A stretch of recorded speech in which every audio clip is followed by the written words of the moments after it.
আমার হাতে যে গাছটি দেখতে পাচ্ছ এটি হচ্ছে ইঞ্চি প্লান্ট। আর এই ইঞ্চি প্লান্ট খুব সহজেই গ্রো করে, এটার কোনো যত্ন লাগে না। আর এই ইঞ্চি প্লান্টটা ঘরে রাখতে পারো, বেলকনিতে রাখতে পারো, দেখতে কিন্তু খুবই সুন্দর লাগে।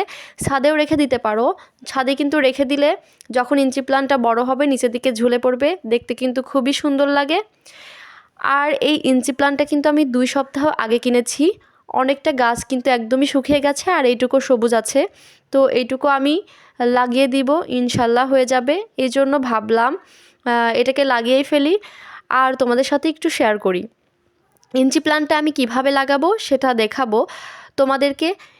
এখানে আগে থেকে একটা টব নিয়ে নিয়েছি, নর্মালি বাগান মাটি নিয়েছি, সাথে কিছু গোবর নিয়ে ভালোভাবে মিক্স করে নিয়েছি। মাটিটাকে এক কথায় রেডি করে নিয়েছি, কোনো প্রকার অন্যান্য মাটি বা অন্যান্য কিছু আমি এখানে ব্যবহার করিনি।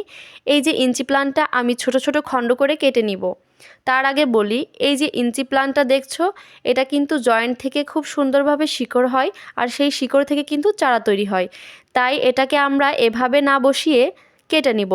তো এভাবে ছোট ছোট করে কেটে নিব, এখান থেকে কিন্তু অনেক চারা তৈরি হয়। এটাকে আমরা এভাবে একটা একটা করে বসিয়ে দিব। ইঞ্চি প্লান্টের জন্য কিন্তু খুব একটা বেশি পানির প্রয়োজন হয় না, আবার একদম শুকনো মাটি এরা পছন্দ করে না। এক কথায় পানি যখনই একটু শুকিয়ে যাবে তখনই কিন্তু পানি দিতে হবে। কিন্তু কয়েন প্লান্টের মতো যেরকম পুকুর বানিয়ে রেখে দিই সেরকম কিন্তু রাখা যাবে না।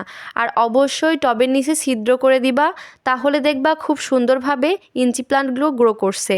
এরপর লাগানো শেষে এমনভাবে পানি দিতে হবে যাতে সম্পূর্ণ পানিটা মাটিতে পৌঁছায় এবং সব মাটিটা যাতে ভিজে যায়। এভাবেই তোমরা ইঞ্চি প্লান্ট লাগাইতে পারো।